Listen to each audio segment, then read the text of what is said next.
Assalamualaikum warahmatullahi wabarakatuh. Selamat datang di channel Kang Slamet. Kali ini Kang Slamet akan membawakan kisah yang berjudul Pusakayana. Cerita ini ditulis oleh Dioseta. Dan sebelum kita masuk ke ceritanya, buat kalian yang belum subscribe channel ini, tekan tombol subscribe-nya terlebih dahulu dan tekan tombol notifikasinya agar kalian tidak ketinggalan cerita terseram lainnya dari Kang Slamet. Nggak usah berlama-lama lagi, langsung saja kita masuk ke ceritanya. Pusakayana. Si pengurang dan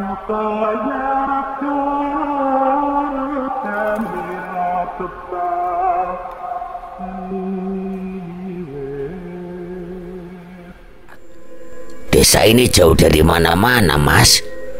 Jalan pun tidak ada yang mengarah langsung ke sini. Kami hidup dari kebun dan hutan, tidak ada tamu apalagi pengembara.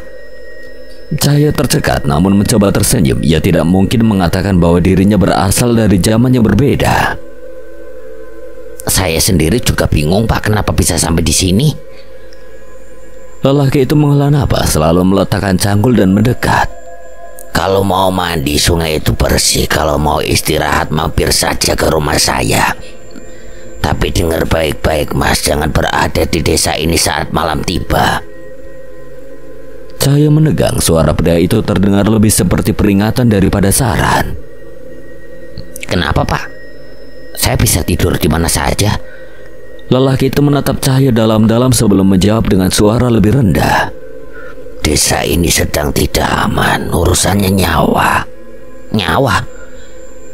Sebelum Cahaya bisa bertanya lebih lanjut, dari kejauhan terdengar suara langkah kaki tergesa disertai teriakan panik. Muncul lagi kembang gede tumbuh di selatan desa. Seorang perempuan berlari dengan wajah pucat, terisak matanya membelalak ketakutan. Warga yang lain langsung bereaksi. Pria yang tadi berbicara dengan Cahaya mendadak cemas. Orang-orangan sawah yang berlumuran darah menandakan orang di rumah itu sudah menjadi tumbal. Orang-orangan sawah yang lainnya adalah cara warga desa untuk mengalihkan tumbal kembang gede. Sore menjelang malam, cahaya matahari meredup perlahan di balik pepohonan, menciptakan rona keemasan di pelataran gubuk Mbah Wongso. Asap tipis mengepul dari tungku tanah liat di sudut dapur. Aroma kopi dan ubi rebus menyebar di udara. Ini yang terakhir, Cahyo. Mbah Wongso menuangkan kopi ke dalam gelas kecil dari tutup termos kalengnya yang sudah usang. Gak ada kopi yang bisa ngusir rasa takut, tapi bisa bantu menenangkan tangan yang gemetar. Cahyo tersenyum kecil. Ia menyesap kopi hangat itu perlahan sambil menatap ke arah luar. Di kejauhan, bayangan orang-orangan sawah mulai tampak membentang seperti barisan tentara bisu yang bersiap perang. Mereka benar-benar percaya orang-orang sawah itu bisa mengelabui kutukan. Kalau kau tidak bisa menang, setidaknya kau bisa menunda kekalahan. Kembang gede tidak bisa membedakan jerami dan daging. Kalau beruntung, tubuh palsu itu yang akan digigit duluan. Mbah, malam ini saya mau ke selatan, mau melihat sendiri kembang gede itu. Mbah Wongso menatapnya tajam. Tidak ada larangan dari mulutnya, tapi sorot matanya sudah cukup sebagai peringatan. Aku tidak perlu bilang ciri-cirinya. Kau akan tahu saat melihatnya. Saya paham, tapi... Cahyo ragu. Ia melirik ke arah meja kayu kecil di mana termos kaleng tua itu berdiri tenang. Saya butuh satu hal dari Mbah. Mbah Wongso mengikuti arah pandang Cahyo. Begitu melihat termosnya, ia langsung menutup benda itu dengan cepat. Jangan macam-macam. Cahyo tertawa kecil, mengangkat tangannya menyerah. Sudah kuduga itu bukan termos biasa. Termos produksi desa pengrajin, jumlahnya cuma puluhan.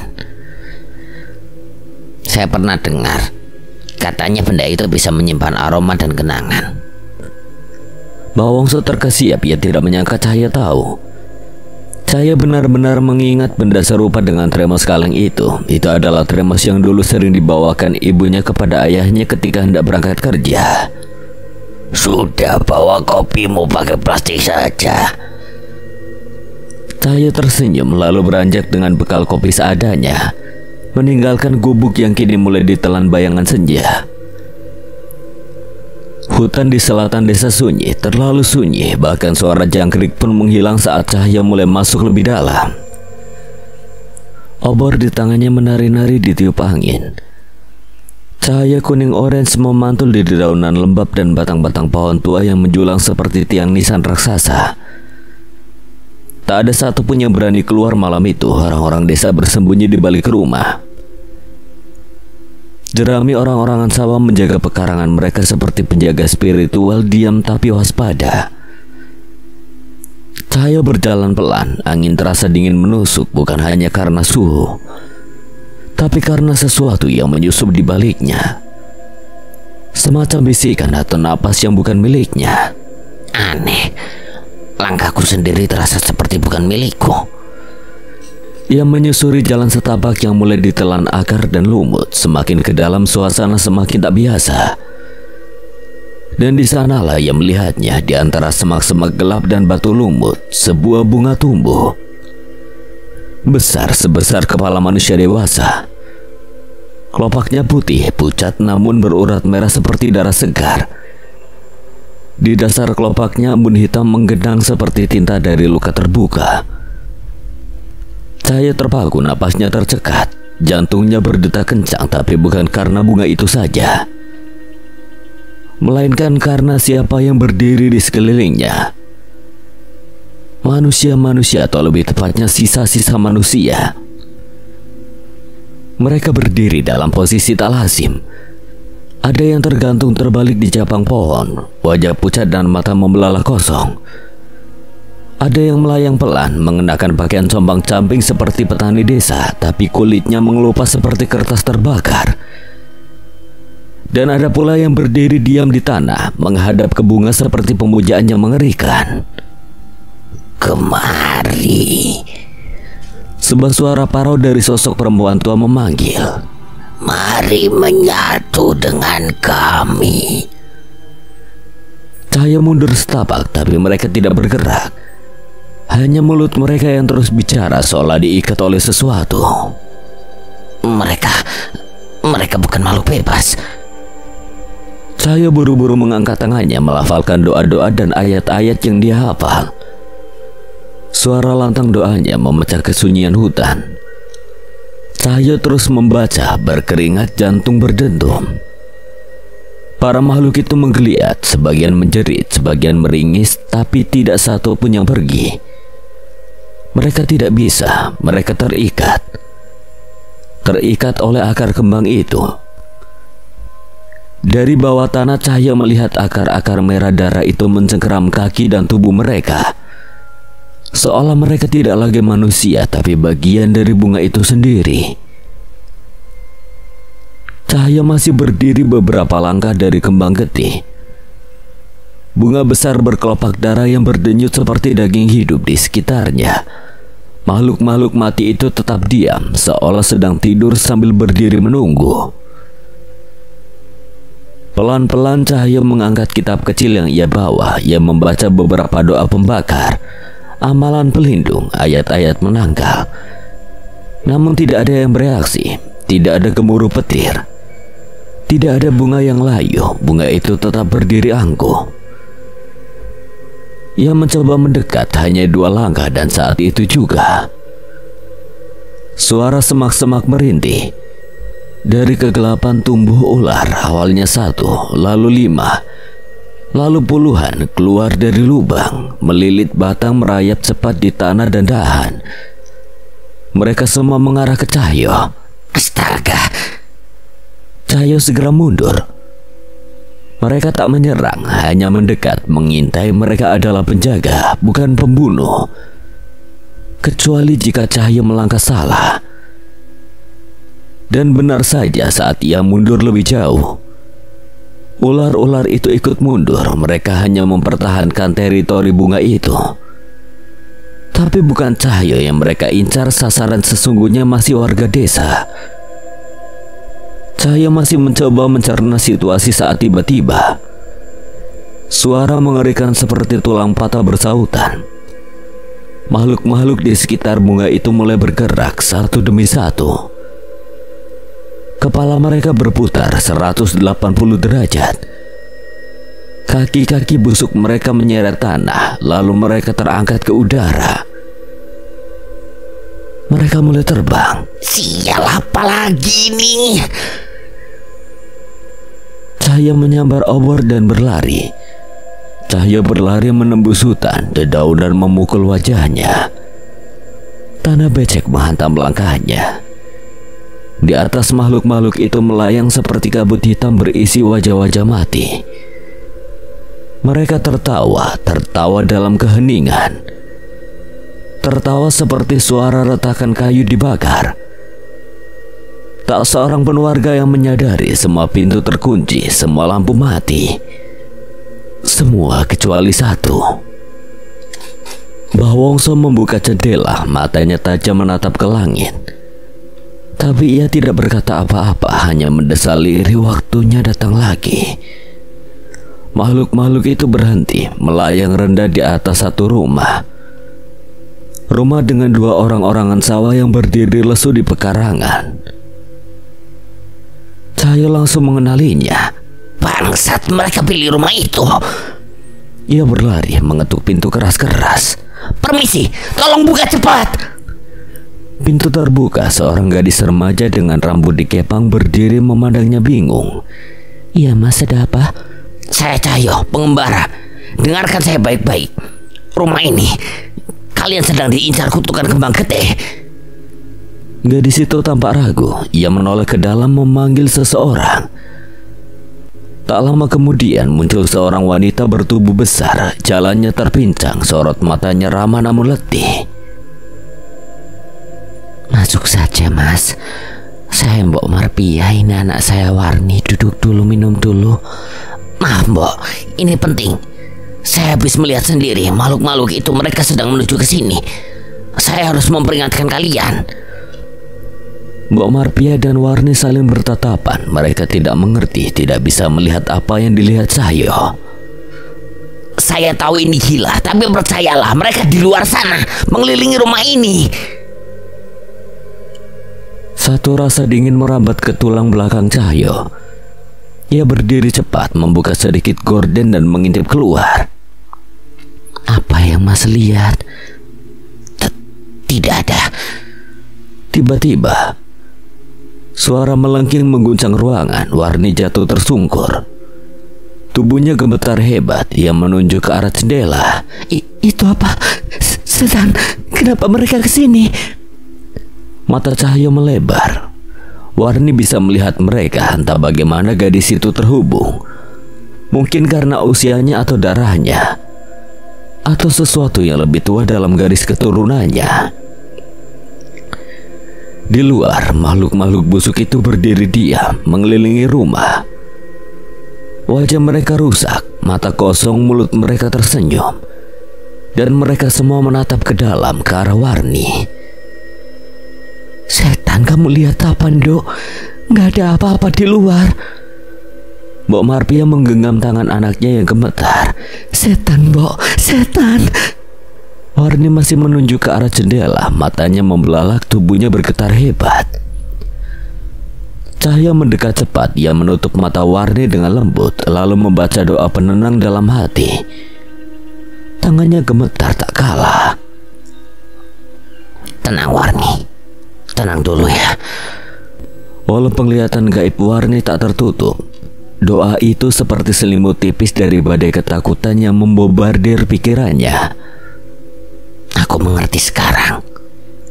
Mengerti apa nak Cahyo? Yang mereka incar bukan rumah ini, tapi Warni. Mengincar Warni? Berarti Warni akan mati seperti yang lainnya. Tenang Mbok, kita cari cara buat menghentikan mereka. Warni perlahan membuka matanya, napasnya masih tersengal. Namun kini ada sinar aneh dalam tatapannya, bukan ketenangan, tapi semacam keterpanggilan yang mengerikan. Mbok, ada Rini. Rini mana, Dok? Itu dia ngetuk pintu ngajak aku ke sungai. Suara itu datang persis saat Warni berkata demikian. Mbok Marpia dan Cahaya saling pandang. Mereka tak mendengar apa-apa sebelumnya, tapi sekarang suara ketukan itu jelas dan nyata. Cahaya mengintip ke pintu dan di baliknya berdiri sesosok anak perempuan seumuran Warni. Rambutnya basah menutupi wajah, pakaiannya lusuh penuh lumpur. Cahaya bisa melihat lintah menempel di pipinya. Masih tuh Rini, dia nungguin aku. Jangan buka pintu itu, Warni. Cahaya bersuara tegas, tapi Warni terus melangkah. Mas Pur juga ada, dia ngajak mancing. Warni tersenyum kosong, air liurnya menetes. Warni sadar, Nduk. Mbok Marpia berteriak mengguncang anaknya. Rini sama Mas Pur itu sudah lama mati tenggelam di bendungan. Cahaya langsung membantu menahan Warni dan menyuapkan air doa dari botol bambunya ke bibir gadis itu. Sedikit demi sedikit Warni mulai tenang. Mbok, saya butuh bantuan, Mbok. Tapi ini mungkin berat.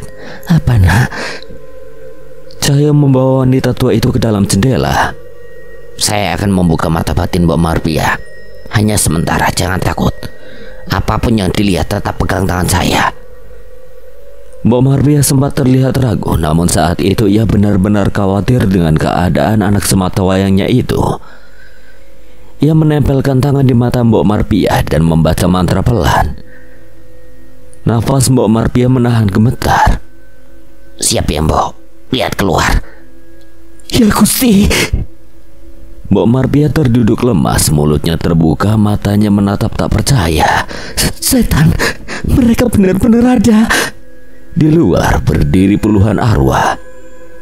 Mereka adalah orang-orang desa, wajah mereka familiar. Namun membusuk, mereka tersenyum aneh, senyum orang yang telah lupa caranya hidup. Kenali mereka, Mbok, siapa saja? Itu Rini, Mas Pur, Mbah Kunco, Bu Sri, semua yang aku tahu sudah meninggal. Mereka di luar sana, Mas. Ada yang tidak Mbok kenal? Mbok Marpia menggeleng pelan, air mata menetes. Semua warga desa ini. Cahaya menutup mata Mbok Marpia kembali dengan doa, perlahan penglihatan batinnya menghilang. Apa semua itu penting, Nak? Cahaya menatap keluar jendela yang kini hanya menampakkan halaman gelap biasa. Sangat penting, Mbok. Kalau tebakanku benar, kembang gede sedang menanam kutukannya perlahan-lahan. Satu persatu warga desa akan dirasuki kenangan, diseret oleh bayang-bayang orang terdekat mereka sampai mereka ikut menjadi bagian dari kumpulan arwah itu. Cahaya menatap Warni yang mulai terpejam, masih berkeringat dan wajahnya pucat pasi. Dan sekarang mereka ingin Warni menyusul. Ketegangan menggantung di udara seperti kabut yang menebal. Tiba-tiba suara gedoran keras menggetarkan dinding rumah, disusul suara menggaruk di atap. Jeruji jendela berderit seperti ada yang menariknya dari luar. Warni, ini kami. Suara itu tidak manusiawi, pelan, gemetar, dan seperti terdengar dari dalam dada sendiri. Mbok, tutup semua jendela, pintu, juga gorden. Rumah ini sudah saya pagari. Mbok Marpia mengangguk, bangkit dari sisi Warni yang setengah sadar. Ia berjalan cepat ke jendela, menutup gorden satu persatu, memastikan paku penahan jendela sudah terpasang. Cahaya beranjak ke arah pintu. Jangan buka apapun, mereka sedang menguji pagar kita.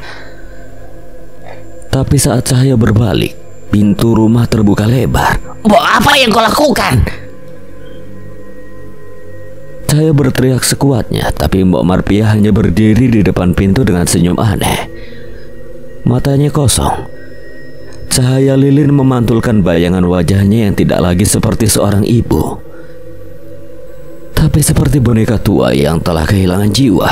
Mbok Marpia! Ia tak menjawab. Dan dalam sekejap makhluk-makhluk itu masuk. Bayangan-bayangan hitam berdesir menyerbu seperti angin topan. Langit-langit menghitam, dinding bergemeretak. Api lilin padam. Warni berteriak sekuat-kuatnya saat tubuhnya terangkat dari lantai dan terpelintir di udara. Tubuhnya berguncang hebat seolah sedang dihantam badai tak terlihat. Matanya memerah. Darah muncrat dari mulutnya. Tulang belakangnya melengkung secara tak wajar. Cahaya tidak bisa bergerak. Ia hanya bisa menyaksikan tubuh Warni dikuasai oleh puluhan jiwa yang masuk bersamaan. Warni! Tubuh itu jatuh menghantam lantai seperti boneka porselen yang dibanting. Hening. Mbok, apa-apaan ini? Cahaya berlari menghampiri Mbok Marpia yang masih berdiri di ambang pintu. Bayangan arwah tampak mengangkut cahaya dari dada Warni, jiwanya, dan membawanya pergi ke dalam kegelapan kabut. Cahaya menahan Mbok Marpia. Kenapa kau biarkan mereka ambil dia? Mbok Marpia perlahan menoleh, wajahnya pucat tapi senyumnya tetap ada. Senyum damai yang dingin tak manusiawi. Kamu orang luar, Cahaya. Jangan ikut campur urusan desa ini. Pintu ditutup dengan keras, terkunci dari dalam. Cahaya menendang-nendang daun pintu, frustasi. Mbok, itu anakmu! Matahari belum terbit dan angin yang pagi yang dingin menggigit kulit. Di waktu subuh yang sepi itu, Mbah Wongso terbangun oleh suara yang datang dari halaman rumahnya. Suara itu bukan suara hewan atau angin, tapi lebih mirip suara berat yang dipenuhi keputusasaan. Ia membuka pintu dan di terasnya ia melihat Cahaya tengah duduk dengan tubuh yang lemas. Matanya kosong menatap sesuatu yang tak terlihat. Sebuah tatapan yang seolah sedang berperang dengan hampa. Ada apa, Cahaya? Kau mendapatkan sesuatu? Suara Mbah Wongso lembut namun penuh kekhawatiran. Cahaya terdiam sejenak, suaranya terdengar serak dan patah. Mbah, sebenarnya warga desa ini kenapa, Mbah? Ia berbicara dengan suara yang terputus-putus, mencoba menahan isak yang semakin mendesak keluar. Dengan cepat ia meninju tiang pondasi rumah, melepaskan ketegangan yang ada dalam dirinya. Seolah tinju-tinju itu bisa memecahkan kebuntuan di dalam pikirannya. Matanya berkaca-kaca dan semua rasa frustasi serta kepedihan seakan keluar bersamaan. Apa yang kau lihat? Mbah Wongso duduk di samping Cahaya mencoba mengerti. Suara Mbah Wongso terdengar lebih tenang, namun ada kehangatan dalam kata-katanya. Berharap bisa memberikan sedikit kedamaian di hati Cahaya. Dengan napas yang terengah-engah, Cahaya mulai menceritakan semuanya. Ia menceritakan tentang kembang getih, makhluk-makhluk setan yang mengelilinginya, dan kutukannya mengincar warga desa. Tapi yang membuatnya terguncang lebih dalam adalah kenyataan bahwa Warni yang tidak bersalah itu kini sudah tiada. Dan yang lebih menyakitkan, kematian Warni bukan karena tangan setan, tapi oleh ibunya sendiri. Mbah Wongso mendengarkan dengan seksama, hatinya bergetar. Jadi begitu. Mbah Wongso menghela napas panjang seakan bebannya semakin berat. Ia merasakan setiap kata yang diucapkan Cahaya seolah membawa dampak yang lebih dalam pada dirinya. Mbah Wongso mengatur napasnya kemudian duduk lebih dekat pada Cahaya. Aku sudah menceritakan semua yang ku tahu, Cahaya. Ujar Mbah Wongso dengan lembut, namun ada keputusasaan yang tidak bisa disembunyikan. Walau sudah bertahun-tahun Mbah di desa ini, aku masih belum mengerti tentang kutukan kembang gede. Ini seperti perangkap yang tidak bisa dihindari. Cahaya menunduk, matanya berkilat penuh rasa marah yang tersisa. Lalu bagaimana dengan orang-orang sawah itu, Mbah? Ia menunjuk pada orang-orangan sawah yang terpasang di pekarangan rumah Mbah Wongso, masih mengenakan pakaian tua yang sudah lusuh. Mbah Wongso mengangkat wajahnya, matanya terlihat terisi beban yang berat. Ia menghela napas, mencoba memberi penjelasan tanpa membebani Cahaya lebih jauh. Seperti yang kuceritakan sebelumnya, Mbah datang ke desa ini karena sebuah ritual. Ritual yang dilakukan oleh leluhur Mbah yang juga adalah keturunan dari warga desa ini. Mata Cahaya menyipit, merasa ada sesuatu yang ganjil. Apa maksudnya, Mbah? Mbah Wongso memandang langit yang mulai cerah dengan pelan, seolah mencari kekuatan dalam kata-katanya. Misi Mbah adalah menghentikan kutukan desa ini. Kutukan yang kelak akan menghancurkan hampir seluruh warga desa dan menyisakan hanya leluhur kami yang tinggal hitungan jari.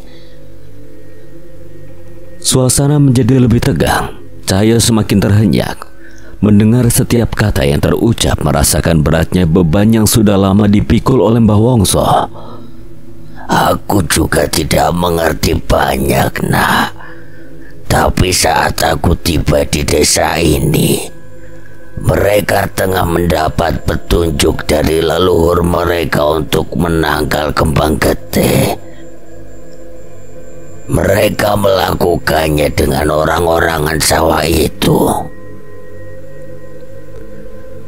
Cahaya terdiam, hatinya dihantui oleh berbagai tanda tanya. Leluhur? Cahaya bertanya dengan suara yang bergetar penuh rasa curiga. Mbah Wongso mengangguk lagi, namun kali ini ada keraguan yang tergambar jelas di wajahnya. Mereka melakukan ritual pemanggilan leluhur, meminta petunjuk atas permasalahan yang menimpa desa ini. Mbah Wongso berbicara dengan suara berat, seolah menyadari betapa kelamnya jalan yang sudah ditempuh oleh desa ini. Mendengar kata leluhur, Cahaya merasa sesuatu yang janggal. Satu firasat buruk yang datang begitu mendalam. Tanpa berkata apa-apa, ia bangkit dengan tergesa-gesa dan menghampiri orang-orangan sawah yang ada di pekarangan Mbah Wongso. Pantas saja aku merasakan firasat keji dari benda ini. Cahaya bergumam penuh amarah. Ia meraih tubuh orang-orangan sawah itu dengan tangan gemetar, menendangnya dengan kekuatan penuh, menghancurkannya. Cahaya, apa yang kau lakukan? Mbah Wongso berteriak, terguncang dengan tindakan tiba-tiba Cahaya. Cahaya yang masih terlarut dalam amarahnya berlari ke dalam rumah. Mengambil sebuah lampu minyak, ia menuangkan minyak itu ke tubuh orang-orangan sawah yang telah hancur. Dan dalam sekejap api menyala besar. Leluhur? Yang mereka panggil itu bukan leluhur, tapi iblis. Suasana hening. Mbah Wongso terpaku. Ia merasa batinnya bergejolak. Segala keraguan dan kecurigaan yang selama ini dipendamnya kini semakin jelas. Orang-orangan sawah itu, apakah benar-benar benda yang mereka anggap sebagai pelindung? Ataukah itu justru alat yang digunakan untuk mengundang kejahatan? Kau yakin? Suara Mbah Wongso terpotong. Ia merasa kekeliruan besar tengah terungkap, namun tidak tahu harus berbuat apa. Aku yakin sejak pertama melihat orang-orangan sawah itu. Cahaya berseru dengan suara yang keras berapi-api. Ia kembali masuk ke dalam rumah dan mengambil parang. Sekarang kita harus menghancurkannya sampai tuntas. Mbah Wongso terdiam, tapi keputusannya sudah bulat. Ia mengikuti Cahyo ke dalam rumah mengambil arit. Dan tanpa kata, mereka berdua menuju pekarangan dengan gerakan bersama. Mereka mulai menghancurkan orang-orangan sawah itu, benda yang selama ini dianggap sebagai pelindung. Suara retakan kayu dan hempasan arit menggema dalam pekat subuh. Cahyo dan Bawongso terus menghancurkan satu persatu orang-orangan sawah yang berdiri kaku di sekitar pekarangan. Jerami, sobekan kain dan kayu lapuk berserakan, terbakar api kecil yang menghanguskan. Namun baru beberapa yang mereka hancurkan, suasana tiba-tiba berubah. Langkah kaki banyak, berirama berat disertai suara gemerisik rumput yang diinjak. Cahyo menghentikan gerakannya, Bawongso menegang. Di balik kabut subuh muncul arak-arakan obor. Api yang menyala menyibakkan siluet puluhan warga desa. Wajah mereka gelap, dingin, tak ada yang tersenyum. Mereka membawa senjata tajam, cangkul, sabit, arit, parang, bahkan ada yang memegang alat pertanian berkarat. Cahyo dan Bawongso saling pandang. Mereka datang. Di antara kerumunan warga muncul sosok perempuan tua, Mbah Marpia. Mata tuanya penuh kebencian yang menunjuk tajam ke arah Cahyo. Itu dia, anak itu yang menghancurkan orang-orangan sawah yang melindungi desa. Suaranya melengking, menggema bersama gemuruh amarah warga. Cahyo mencoba berbicara. Suaranya lantang namun terbata oleh kegelisahan. Orang-orangan ini, mereka bukan pelindung. Kalian salah. Sosok yang kalian anggap leluhur itu iblis. Kalian harus hentikan ini semua sebelum terlambat. Cahyo berusaha untuk meluruskan sebelum terjadi salah paham. Namun, sebab batu dilempar mengenai bahu Cahyo, ia terhuyung menahan rasa sakit. Namun tetap berdiri tegak. Kalian bodoh! Teriak seorang pria tua, rambutnya sudah memutih seluruhnya, sorot matanya tajam dan gila. Kami tahu apa yang kami lakukan. Ia menyeringai, senyumnya membuat bulu kuduk meremang. Cahyo menegang, ada sesuatu yang tidak beres, sangat tidak beres. Dia kepala desa, Ki Tunjung, dan di sebelahnya itu istrinya Nyai Gendari. Sosok Nyai Gendari melangkah perlahan ke depan. Kebaya lusuh yang dikenakannya tidak menyembunyikan auranya yang menyeramkan. Senyum misterius tersungging di bibirnya, namun matanya tajam dan penuh ancaman. Jangan bodoh. Kalian dikirim ke zaman ini bukan untuk menghancurkan ritual kami, tapi untuk menuntaskan kutukan kembang getih. Jadi selesaikan tugas kalian dan jangan ikut campur dalam urusan kami. Kalian tahu tentang kami lebih dari yang kalian tahu. Cahyo melangkah maju satu langkah, menatap langsung ke arah mata Nyai Gendari. Kalian memuja setan dan mengira itu akan menyelamatkan kalian. Itu akan menghancurkan kalian semua. Ia kembali menebaskan parang ke salah satu orang-orangan sawah hingga roboh dan terbakar. Saat itulah suara berat terdengar dari arah belakang warga. Tanah bergetar pelan, suara kayu digeser dan rantai ditarik bergema. Warga mulai menepi, membentuk jalan. Mereka menarik sesuatu, sebuah sosok raksasa dari kayu dan jerami. Lebih dari 3 meter tingginya, diseret menggunakan tali dari rotan. Tubuhnya mengenakan pakaian adat yang robek dan terbakar sebagian. Tapi yang paling mengerikan, kepalanya bukan boneka, itu kepala manusia sungguhan, membusuk dan menghitam. Astaga, itu bukan boneka, itu mayat. Cahyo mundur setengah langkah, napasnya tercekat dan benda itu bergerak. Lehernya yang patah bergerak ke kiri, tangannya terangkat perlahan. Jerami menggeliat seperti urat. Kepala manusia itu mengeluarkan bunyi lirih. Jadi kalian benar-benar bersekutu dengan iblis. Untuk apa? Suaranya nyaris putus asa. Mbah Wongso tidak menyangka desa yang selama ini ia coba tolong ternyata menyimpan niat seperti itu. Cahyo menyaut cepat. Mereka tidak sadar, Mbah. Mereka sudah termakan hasutan iblis. Mereka ini bukan lagi manusia seutuhnya. Mereka kesetanan. Warga desa mulai bergerak, sorot mata mereka kosong, namun penuh amarah.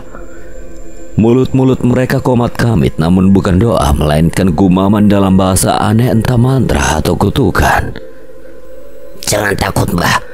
Aku bisa menghadapi makhluk itu. Jangan gegabah, nak.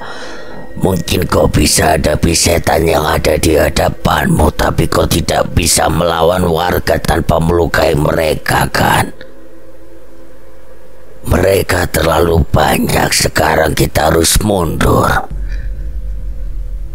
Cahaya memandangi warga satu persatu. Benar ucapan Mbah Wongso. Ia tidak mungkin melukai mereka. Bukan ini jalannya. Ia menahan amarah lalu mengangguk. Mereka perlahan mundur, membalikkan badan dan berlari menjauh dari pekarangan. Tapi suara tawa menggelegar dari arah warga. Jangan pernah campuri urusan kami, atau kalian akan menjadi tumbal Raden Reksomayit. Langit mulai menghitam, api obor berkedip-kedip. Dan dari arah hutan terdengar lolongan panjang yang bukan berasal dari makhluk biasa. Udara dingin subuh masih menggigit saat Cahyo dan Mbah Wongso akhirnya sampai di tepian hutan. Embun menggantung di dedaunan, sementara di langit ufuk timur mulai merekah rona jingga yang samar. Namun keindahan itu tertutup oleh pemandangan yang mencekam. Dari arah hutan, sosok-sosok setan pembawa kutukan kembang gede berterbangan, melayang rendah seperti kabut hitam. Wajah mereka mengerikan, bermata merah, mulut menganga dan tubuh membusuk. Di arah berlawanan, orang-orangan sawah di desa mulai bergerak perlahan. Mata mereka menyala merah, seperti dihidupkan oleh sesuatu yang jauh lebih tua dan jahat. Barisan mereka berdiri menghalangi arah kembali, mengusir, menolak, dan mengancam. Mbah Wongso terhuyung, ia jatuh berlutut, matanya basah, suaranya tercekat. Mbah tinggal bertahun-tahun bersama mereka. Mbah hidup, makan, tertawa, dan berdoa bersama mereka. Tapi ternyata Mbah tidak tahu apa-apa. Bahkan kepercayaan Mbah adalah kebohongan. Tangisnya pecah, gemetar menembus sunyi pagi. Suara burung pun enggan berkicau. Cahyo segera berjongkok merangkul Mbah Wongso dengan lembut. Tidak ada kata yang benar-benar bisa mengobati luka pengkhianatan sebesar itu. Tapi Cahyo menatapnya dengan sorot mata tulus. Mbah, mereka yang memilih untuk berpaling dari Sang Pencipta. Mbah sudah berusaha. Suara ranting patah dari dalam hutan membuyarkan momen itu. Mereka serempak menoleh. Perlahan matahari mulai naik, menyinari bayangan besar di balik pepohonan. Sosok tinggi dan besar menyerupai kera raksasa terpantul samar di tanah. Apa itu kera? Mbah Wongso berseru ngeri. Dari balik kabut tipis, seorang pemuda berambut panjang melangkah keluar. Pakaiannya lusuh, namun gerakannya ringan dan mantap. Pakaian bagian bawah dan lengannya diikat untuk mempermudah gerakannya, tapi matanya justru teduh.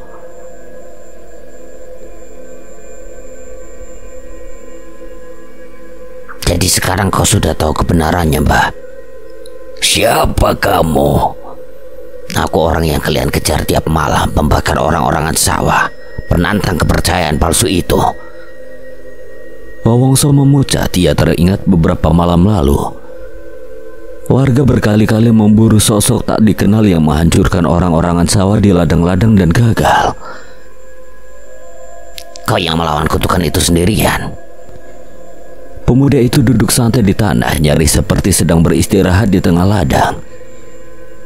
Ia tersenyum tipis. Nama aku Kerta. Aku sama seperti kalian.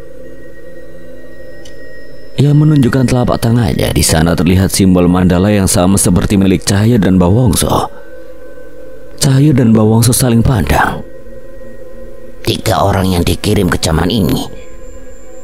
Berarti desa ini menyimpan masalah yang jauh lebih dalam.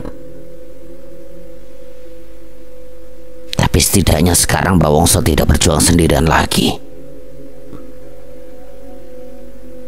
Cahaya saat itu memilih untuk mengesampingkan rasa cemasnya. Ia menghela napas sambil menikmati udara pagi yang baru saja hadir menyelimuti mereka. Dengan adanya 1 bantuan lagi harusnya ini akan lebih mudah. Kita selesaikan ini bertiga, Mbah. Tidak bertiga. Cahaya mengerutkan kening. Tiba-tiba bayangan besar muncul di tanah. Perlahan membentuk siluet kera raksasa samar-samar. Matanya merah menyala di bawah sinar matahari. Dan geraman berat menggema dari balik pepohonan. Kenalkan, sahabatku roh kera penjaga alas Wanamarta, namanya Rangkara. Cahaya terpaku, jantungnya berdegup. Kini ia tahu, getaran besar yang ia rasakan sejak tadi itu bukan ancaman, itu panggilan. Resonansi dari makhluk sejiwa. Itulah sosok yang membuat Cahaya merasakan keberadaan menyerupai Kliwon dan Wanasura. Ia tak menyangka ada manusia yang serupa dirinya yang bersahabat dengan roh kera dengan asal yang sama. Ia pun tersenyum saat merasakan keberadaan yang tiba-tiba memancing rasa rindunya. Salam kenal, Rangkara. Kembang getih. Itulah yang semula Cahyo kira sebagai satu-satunya masalah di desa ini. Sebuah bunga merah darah yang tumbuh diam-diam dari tanah bekas kematian. Dan dengan cara yang mengerikan menghidupkan kembali roh-roh warga yang mati mengenaskan. Namun kini Cahyo mulai sadar ini bukan sekedar kutukan. Ini adalah luka dari masa lalu yang dibiarkan membusuk terlalu lama. Apa yang akan kita lakukan sekarang? Cahaya bertanya, suaranya pelan namun tegas. Mencoba memecah kebisuan yang menggantung berat di udara pagi. Kerta berdiri mematung menatap arah desa. Sementara Mbak Wongso duduk bersila di tanah, berusaha mengatur napas yang sejak tadi memburu. Ada duka dalam matanya, namun juga tekad yang mulai menyala kembali. Kita nggak mungkin bakal kembali ke desa, kan? Berarti tujuan kita cuma satu. Kerta menoleh ke arah hutan, tempat di mana kembang getih mekar. Jadi saat ini kita tetap akan mencari cara untuk menghentikan kutukan kembang getih itu. Cahaya menggeleng pelan, ada sesuatu yang menahannya untuk ikut menyepakati itu.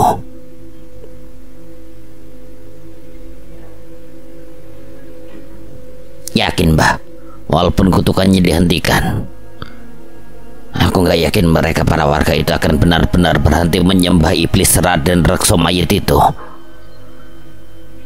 Ucapannya bukan sinis, melainkan getir. Ia tahu betul bahwa dosa manusia lebih dalam dari sekedar bunga terkutuk. Dosa yang lahir dari rasa takut akan haus akan pemuas nafsunya.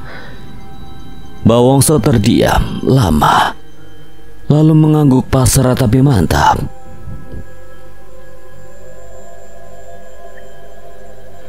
Lambang Mandala, Mbah, muncul demi menghentikan kutukan itu. Kalau itu jalannya, maka itu yang akan Mbah tempuh. Kalau aku, tujuan lambangku adalah memutus ikatan desa ini dengan rekso mayit selamanya. Saya menunduk, ia menatap telapak tangannya. Simbol mandala itu mulai memudar, seolah waktu dan takdirnya sendiri mulai menipis. Tapi lambang mandalaku aku rasa tidak ada hubungannya dengan desa ini. Apa mungkin aku seharusnya nggak ada di sini? Hening, angin hutan bergesekan pelan dengan dedaunan, namun dua pasang mata langsung menatap Cahyo. Kerta melangkah mendekat dan meletakkan tangannya di bahu Cahyo. Orang yang mengirimmu ke sini tidak mungkin salah. Lambang mandala itu terhubung dengan hatimu, Cahyo. Bukan kepada tempat, bukan kepada waktu, tapi pada tujuan terdalam dalam dirimu. Ikuti saja kata hatimu, dan kau akan tahu kenapa kau di sini. Cahyo menatap mereka satu persatu dalam diam. Ia merasa hangat. Ia bertemu dua orang yang bukan hanya sekutu, tapi pengingat akan tujuan dan keyakinan.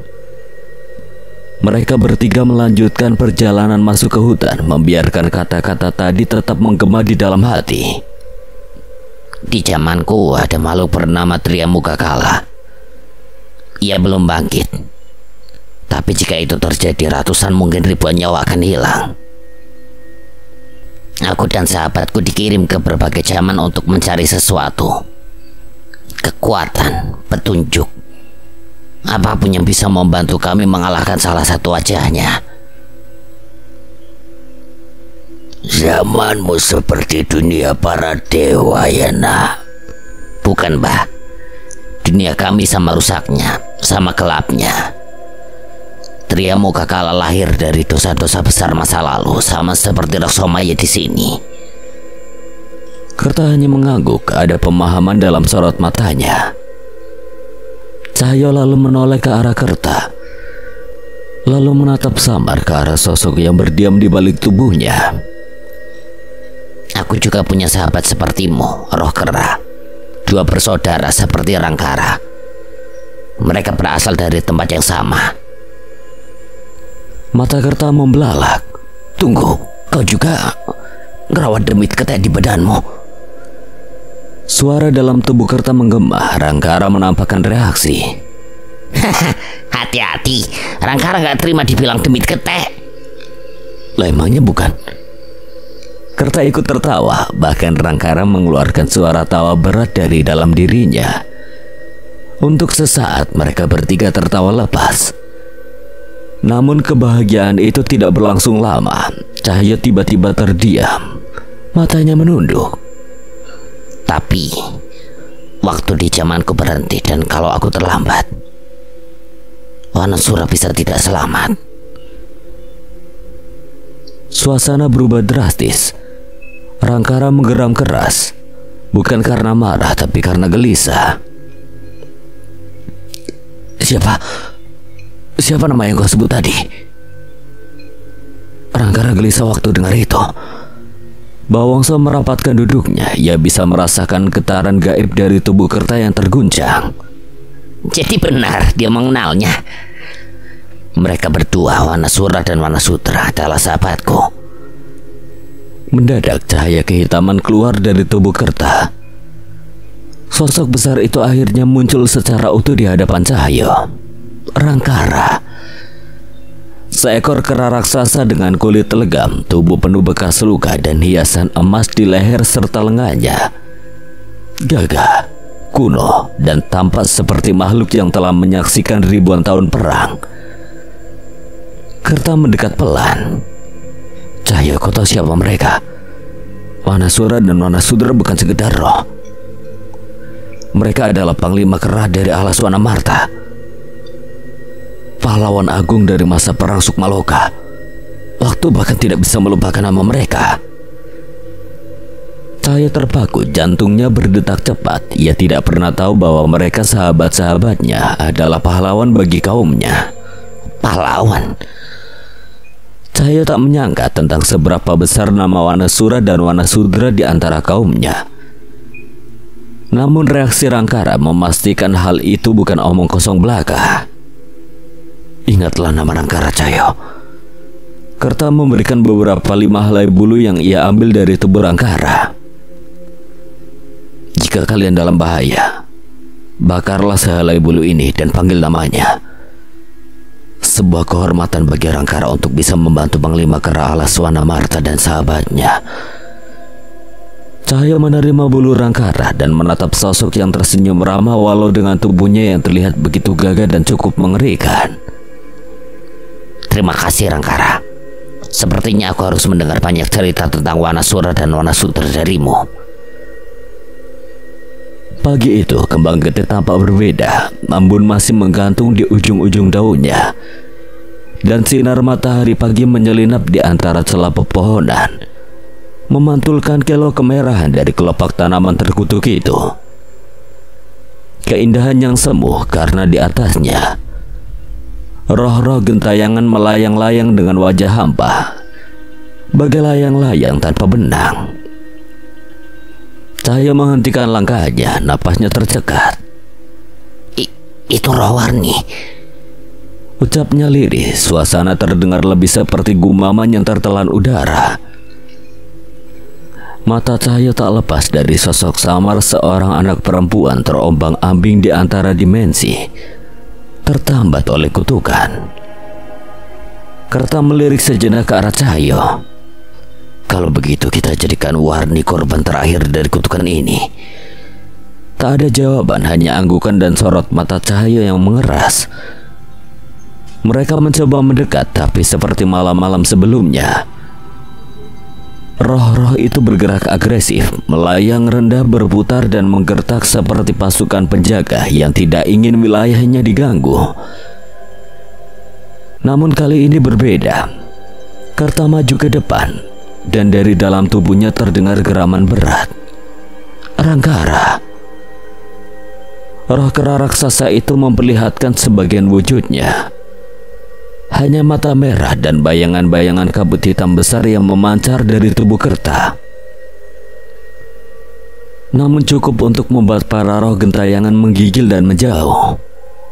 Lakukan apa yang perlu kau lakukan. Aku dan Rangkara akan menahan mereka, ucap Kerta dengan mata terpejam, seperti sedang menyalurkan seluruh kesadarannya ke dalam makhluk di dalam tubuhnya. Cahyo dan Mbah Wongso segera mendekat ke arah kembang getih. Mereka memperhatikan setiap kelopak, batang hingga tanah di bawahnya. Cahyo jongkok lalu mulai menggali tanah dengan tangan kosong. Tanah liat, akar rumput, dan batu kerikil terlempar ke samping. Apa yang kau lakukan? Aku cari akarnya. Tanaman ini bisa tumbuh di batu, diretakan. Tidak punya akar seperti tanaman biasa. Aku tahu, tapi tanaman gaib pasti punya akar-akar. Kalau bukan di dunia ini, ya di dunia lain. Tangannya kotor, kukunya penuh lumpur dan tanah, tapi dia terus menggali. Mbah Wongso hendak menghentikannya, namun tiba-tiba Cahyo mengganti pendekatannya. Ia duduk bersila, matanya terpejam. Ia mulai membaca doa ruatan. Suaranya lirih membawa hawa aneh ke sekeliling mereka. Angin berdesir pelan, udara di sekitar kembang terasa lebih berat, dan tanah mulai bergetar. Lalu muncul guratan samar, simbol-simbol kuno dan aliran garis seperti akar yang bersinar redup muncul di sekitar kembang, lalu memanjang menjalar di tanah seperti peta rahasia yang baru saja dibuka. Ketemu! Seru Cahyo, matanya terbuka, wajahnya penuh harap. Mbah Wongso dan Kerta berlari menghampiri. Itu bukan akar biasa. Cepat sebelum garis ini hilang lagi, teriak Cahyo. Ia sudah mulai mengikuti arah guratan yang merambat seperti akar roh. Tanpa buang waktu, mereka bertiga menelusuri jalur gaib itu, menebas semak belukar, melompati akar pohon besar, dan menahan napas serta hawa di sekitar berubah semakin dingin. Suara-suara samar terdengar di telinga mereka, tangisan, bisikan, dan kadang jeritan, namun semuanya mereka abaikan. Karta menenangkan Rangkara kembali ke tubuhnya dan mengikuti Cahyo. Tapi ia sempat berhenti dan menoleh pada roh-roh gentayangan yang mungkin malam nanti akan menjadi musuh mereka. Bersabarlah, aku janji setelah ini kalian bisa pergi dengan tenang. Sekali lagi, cahaya menoleh ke belakang dan melihat bahwa guratan di tanah perlahan memudar. Mereka tidak bisa mundur, tidak bisa berhenti. Sampai akhirnya di tengah hutan yang kian rimbun dan gelap, mereka tiba di sebuah tempat yang tidak mereka duga. Langkah mereka terhenti. Di hadapan mereka terbentang sebuah makam kuno yang terselubung waktu. Lumut tebal menutupi batu-batu besar yang berdiri melingkar seperti penjaga yang bisu. Akar-akar pohon tua merambat, melingkari pusara-pusara yang tak bernama. Tanah di sana terasa lembab, tapi bukan oleh hujan, melainkan oleh kenangan lama yang membusuk dalam diam. Cahaya melangkah pelan, setiap napasnya berat. Seakan udara di tempat itu tidak hanya mengandung oksigen, tapi juga bisikan-bisikan masa silam. Ia menyentuh salah satu yang dingin dan bergerak lembut di tangannya. Ini. Cahaya nyaris tak bisa berkata-kata, suaranya tenggelam dalam keheningan yang terlalu padat. Mbah Wongso menatap ke sekeliling dengan mata yang mulai berkaca. Makam kuno, gumamnya perlahan, lebih kepada dirinya sendiri daripada yang lain. Kerta bertanya pelan, Mbah Wongso tahu tempat ini? Tidak sepenuhnya, tapi aku pernah mendengar kisah dari warga desa. Ia menatap ke tanah seolah mencoba membangkitkan kembali cerita yang telah lama terkubur. Makam ini pernah menjadi tempat yang dihormati. Dulu warga pernah didatangi seorang tokoh sakti. Bukan orang biasa, ia dihormati, dicintai dan membawa ajaran yang membuat warga damai. Saya dan Kerta menyimak dalam diam. Sampai akhirnya orang itu meninggal. Warga berbondong-bondong memakamkannya di sini, tapi saat jasadnya dikuburkan, langit menghitam, hujan turun deras tanpa jeda, dan satu persatu warga yang hadir mengalami kerasukan. Bukan kerasukan biasa, mereka seperti ditarik oleh sesuatu dan tidak pernah kembali dari makam ini. Seluruh warga yang hadir? Saya bertanya nyaris tidak percaya.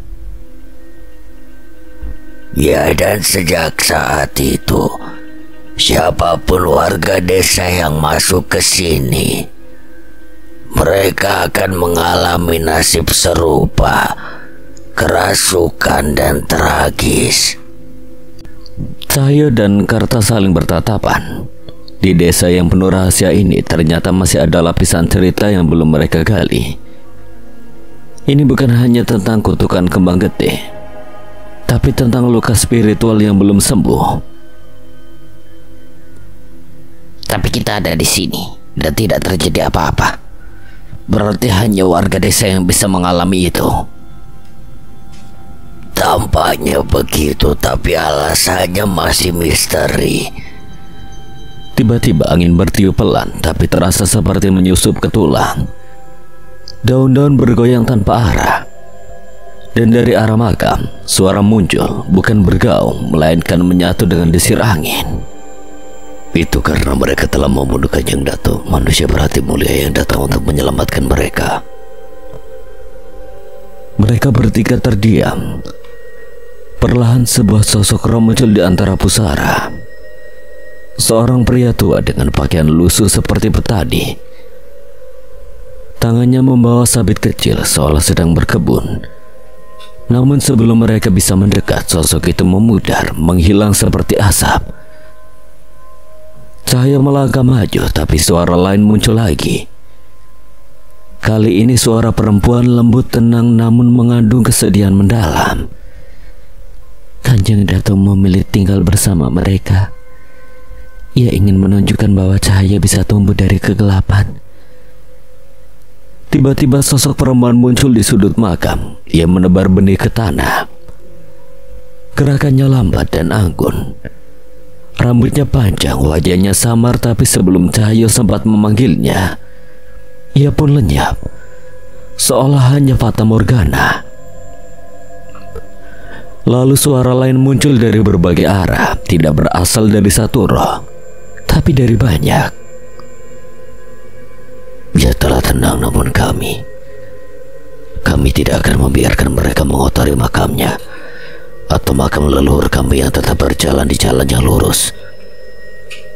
Bayangan-bayangan roh mulai bermunculan di sekeliling mereka. Ada yang terlihat seperti ibu menggendong anak, seorang petapa duduk bersila, bahkan anak kecil dengan mata kosong. Mereka semua hanya muncul dalam sekejap, satu persatu memberi potongan-potongan informasi, seperti mozaik dari masa lalu. Mereka tidak pantas kembali ke sini. Kami menjaga bukan karena dendam, tapi karena luka yang belum sempat diobati. Yang harus kau cari bukan hanya akar kembang itu, tapi akar pengkhianatan. Dan seketika itu, semua roh menghilang, angin berhenti, suara sunyi kembali merayap seolah tidak pernah terjadi apa-apa. Ketiganya berdiri diam, hanya napas mereka yang terdengar. Namun mereka tahu bahwa tempat ini menyimpan sesuatu yang jauh lebih dalam daripada sekedar kutukan. Tempat ini adalah simbol dari semua benang misteri yang belum terurai. Kanjeng Datuk. Nama itu terukir sederhana di sebuah makam yang nyaris tersembunyi. Nisannya terbuat dari kayu lapuk, ditumbuhi lumut, dan tidak pernah diganti dengan batu. Seolah waktu pun enggan menyentuhnya karena tragedi yang pernah tertinggal di tanah itu. Cahyo menunduk. Ia menyadari akar kembang getih berakhir tepat di makam ini. Di sekeliling mereka, makam-makam kuno yang tak terurus seakan menjadi saksi bisu. Usianya mungkin telah mencapai ratusan tahun. Kutukan itu bangkit dari sini. Apa artinya kembang getih adalah tulah dari perbuatan keji warga desa? Aku tidak yakin kalau harus membongkar makam ini. Ini makam keramat dan Kanjeng Datuk dia orang baik. Tiba-tiba, tubuh Mbak Wongso limbung, ia terjatuh. Wajahnya tampak kosong dan matanya menerawang jauh, seolah jiwanya terseret ke masa silam. Mbah! Cahyo buru-buru menghampiri dan membantunya berdiri. Namun Mbah Wongso mengabaikannya. Ia melangkah perlahan ke arah makam Kanjeng Datuk, kemudian berlutut dan mulai menggali tanah dengan tangan kosong. Tak ada sepatah kata pun keluar dari mulutnya. Mbah, panjenengan ngapain, Mbah? Mbah Wongso tetap diam. Tangannya terus mengais tanah dan tanaman liar di atas makam itu. Semakin dalam. Ini sudah kelewatan.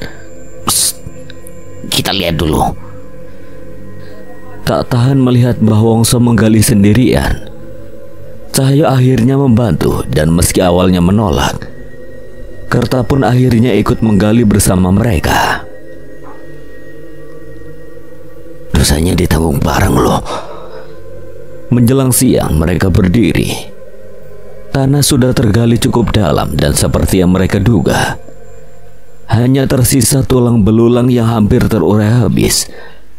Namun tiba-tiba Mbak Wongso menggali sedikit lebih dalam di bawah bagian kepala dan menemukan sebuah kotak batu.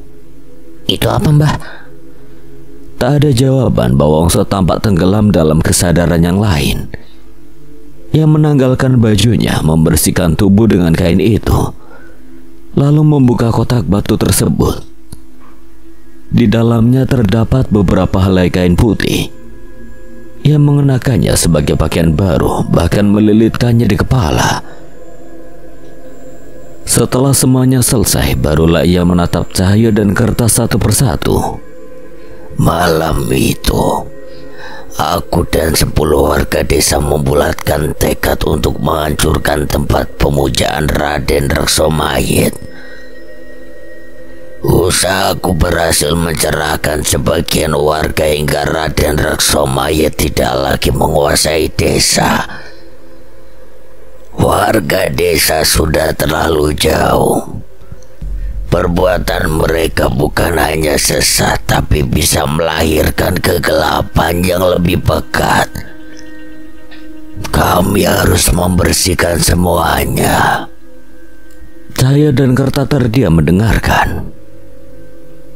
Tapi saat kami sampai di tempat pemujaan, sebuah batu besar menghantam kepalaku.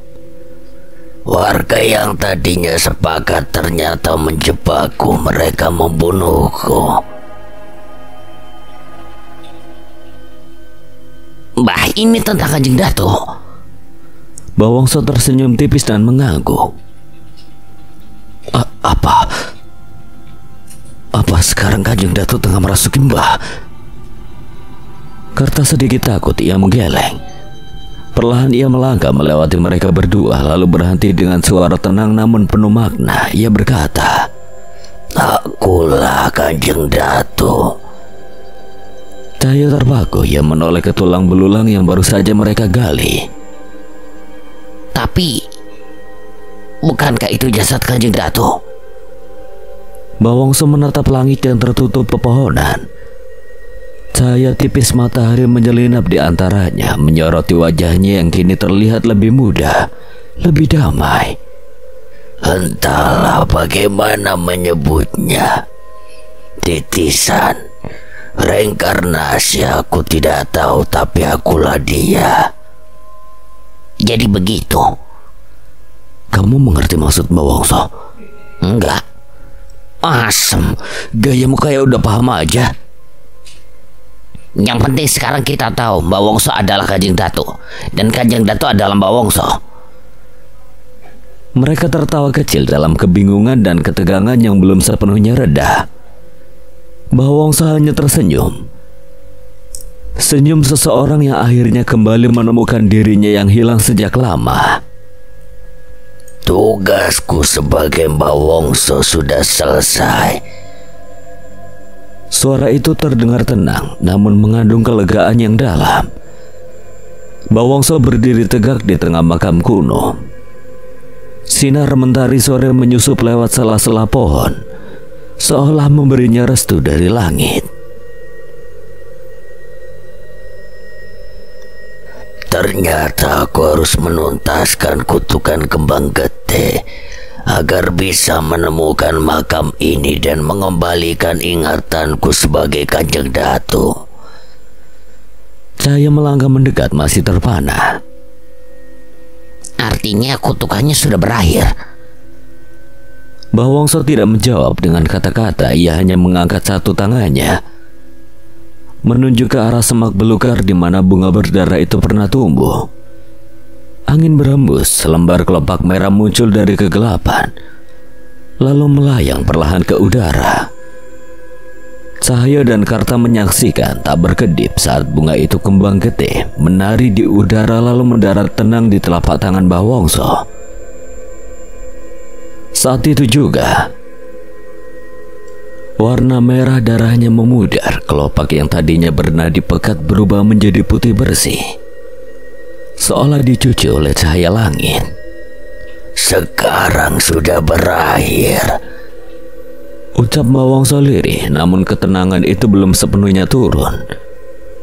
Cahaya dan Kerta menoleh ke belakang Mbah Wongso. Di sana samar-samar tampak barisan roh, jiwa-jiwa warga desa yang dahulu meregang nyawa karena kutukan bunga itu.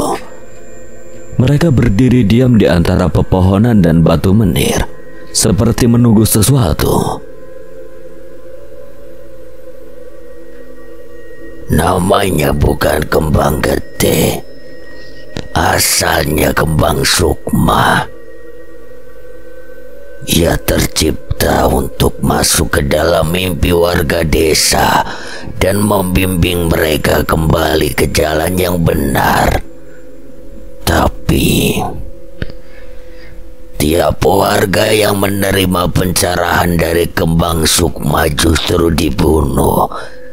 Dianggap berkhianat oleh mereka yang masih menyembah Raden Reksomayit. Dan Kembang Sukma mulai menyimpan dendam. Ia menyerap darah, kebencian, rasa kehilangan hingga akhirnya ia berubah menjadi penjemput nyawa. Ia percaya hanya dengan kematian dosa mereka bisa dihentikan. Kini bunga itu yang dahulu membawa maut menari lembut di tangan Bawongso seperti anak yang telah tenang dari amukan. Nah, Cahyo. Iya, Mbah. Mungkin jawaban dan tujuanmu ada di sini. Ini bukan sekedar makam, ini tanah persemayaman para resi, raja dan orang-orang sakti dari zaman dahulu. Pusaka-pusaka mereka pun dikuburkan bersama mereka. Bawongso menyentuh kening Cahyo dengan satu jari, mata Cahyo membelalak. Dunia di sekelilingnya berubah. Ia kini berada di suatu dimensi lain. Hamparan cahaya lembut membanjiri pemakaman. Dan dari dalam tanah melayanglah benda-benda pusaka. Tombak emas, keris berpijar, anak panah bercahaya, menari seperti roh bebas. Beberapa dari mereka bahkan berubah wujud menjadi manusia bercahaya, lalu kembali ke bentuk asalnya. Apa ini, Mbah? Inilah alam pusaka, tempat roh-roh pusaka berinteraksi tanpa gangguan manusia atau jin. Carilah yang kau butuhkan, dan aku akan meminta mereka untuk membantumu. Cahaya tersenyum lebar, seolah seorang anak kecil memasuki dunia penuh keajaiban. Tubuhnya bergetar oleh energi yang mengalir dari pusaka-pusaka itu. Terima kasih, Mbah. Bawongso menoleh pada Karta, kini dengan langkah lebih tenang dan tatapan lebih dalam. Dan kamu, Karta, Iya, Mbah. tujuanmu adalah memutus ikatan warga desa dengan Raden Reksomayit, bukan? Benar, Mbah. Inilah saatnya. Karta mengangguk seolah kata-kata itu telah menyalakan nyala api baru di dadanya. Kini dengan ingatan dan kesaktian Kanjeng Datu yang telah kembali, serta kembalinya wujud asli Kembang Sukma, mereka tahu ini adalah saatnya menghadapi sosok gelap yang sudah berkuasa begitu lama di desa itu. Dan mereka tidak akan sendiri. Langit memerah. Cahaya merah merambat di atas desa seperti luka terbuka di langit. Kesunyian menggantung pekat, bahkan desir angin pun enggan lewat. Desa seperti mati sebelum akhirnya meledak oleh jerit panik. Teriakan pecah dari mulut seorang anak kecil yang melihat kobaran api menjilat langit dari tengah sawah. Warga berhamburan keluar dari rumah. Mata mereka membelalak ngeri saat melihat api itu berasal dari orang-orangan sawah. Benda-benda yang harusnya diam kini menyala seolah memiliki nyawa. Salah satu orang-orangan bahkan terlihat bergerak. Lehernya terputar pelan seperti mengamati desa. Bawongso! Suara seorang warga yang melihat sosok renta dengan jubah kelabu dan seorang pemuda di belakangnya. Kehadiran mereka seperti mengusik sesuatu yang telah lama dikubur. Ki Tunjung, tetua desa, melangkah cepat ke tengah warga. Raut wajahnya tidak sekedar marah. Ia terlihat takut, pandangannya terpaku pada sorot mata Mbah Wongso yang kini tampak berbeda. Terlalu tajam, terlalu dalam, terlalu bijak. Itu bukan lagi Mbah Wongso, bisiknya pada Nyai Gendari dengan suara bergetar. Ki Tanjung memerintahkan warga. bangkitkan benda itu, siapkan ritualnya sekarang. Kau kembali berarti kau siap mati. Mbah Wongso melangkah perlahan, matanya menyapu warga satu persatu, seolah mengingat wajah-wajah lama dari masa yang jauh. Leluhur kalian sudah melakukannya. Mereka mengikatku, membunuhku, menguburku. Tapi aku tidak akan menyerah untuk menyelamatkan kalian. Mati di tangan leluhur kami, menyelamatkan.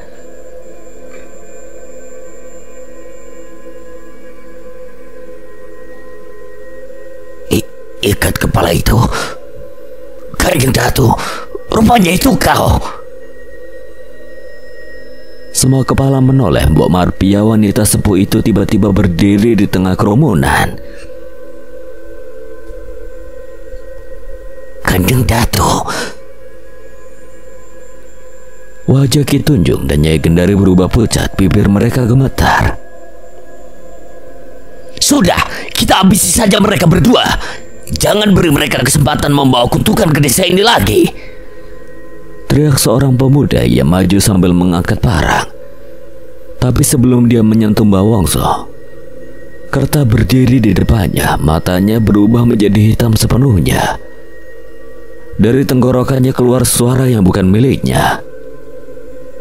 Suara Rangkara, makhluk gaib yang bersarang dalam tubuh Kerta, menggema seperti gemuruh gua. Para warga mundur seketika. Tidak ada yang boleh menyentuh Mbah Wongso. Bentak Kerta, suaranya seperti campuran manusia dan binatang.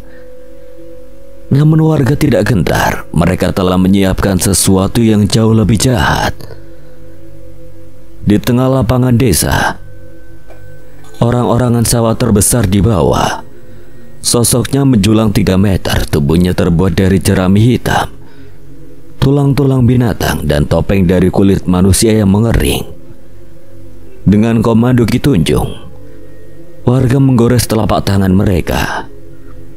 Darah segar menetes ke jerami, menyatu dengan tubuh boneka itu.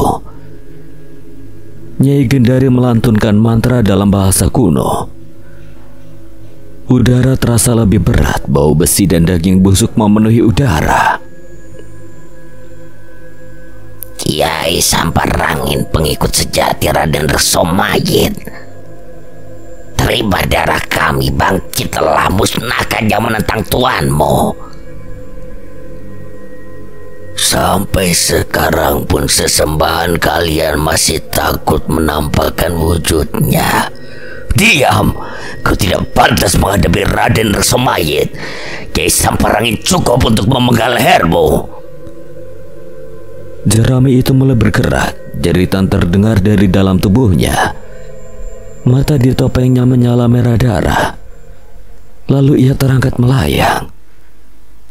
Wajahnya menatap lurus ke arah Mbah Wongso dan Kerta. Aura kehadirannya membuat tanah retak, pohon-pohon merunduk, dan langit yang merah kini seperti terbakar. Habisi mereka! Teriak Ki Tunjung menunjuk penuh kebencian. Kiai Samparangin mengeram. Suaranya seperti banyak orang berbicara serentak dari dalam sumur maut. Warga dengan parang dan obor di tangan mengikutinya dari belakang. Aku bisa menghadapi Kiai Samparangin, tapi warga desa, tenang saja Kerta. Mbah Wongso memunculkan sesuatu dari tangannya. Kembang sukma kembali mekar, dan saat itu juga muncul roh warga desa yang telah dimurnikan. Mereka tidak lagi menjemput warga desa yang masih hidup sebagai tumbal kutukan. Tapi kali ini mereka muncul untuk menghentikan mereka yang mereka kenal. Warni, Mbok sudah hentikan, kita salah. Warga desa yang lain terhenti saat melihat roh warga desa yang mereka kenal. Dan saat warga desa terhenti, Kerta menancapkan obor di belakangnya dan menunjukkan bayangan sosok roh kera raksasa di sana. bantu aku Rangkara. Suara mengeram terdengar bersama kemunculan Rangkara dari bayangan Kerta. Kiai Samparangin membuka mulutnya. Dari sana keluar suara jeritan ribuan jiwa yang dikutuk. Jeritan itu membentuk gelombang hitam yang menyapu pohon-pohon, membusukkan dedaunan seketika. Rangkara meraung dan memukulkan kedua tangannya ke tanah. Gempa kecil merambat dari titik pukulan itu, memecahkan serangan suara Kiai Samparangin. Lalu Rangkara melompat. Lompatan besar yang menghancurkan tanah di tempat ia berpijak dan menghantam Kiai Samparangin dengan pukulan telak di dada. Tubuh Kiai Samparangin terpental namun tidak hancur. Dari dadanya menyembur belatung api hitam yang melayang ke arah Rangkara. Belatung api itu menggigit tubuh Rangkara, melubangi bulu-bulunya dan membakar sedikit demi sedikit. Rangkara mengeram, tapi tak gentar.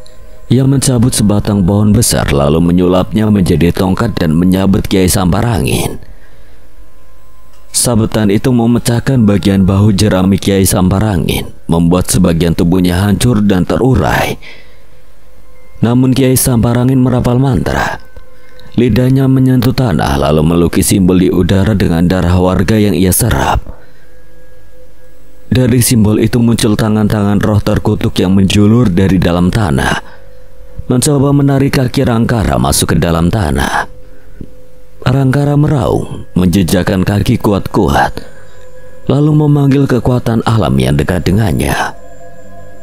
Dari langit cahaya putih keperakan jatuh menimpa tubuh Rangkara. Tangan-tangan roh terkutuk menghilang seketika.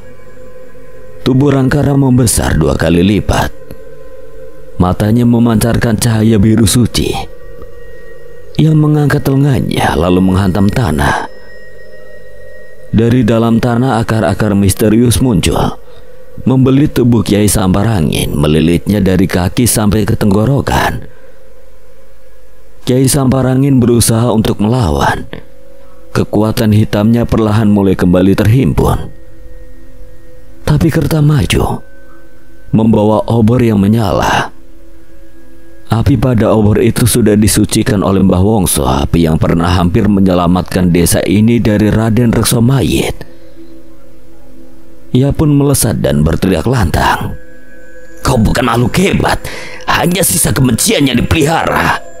Hari ini kau akan lenyap.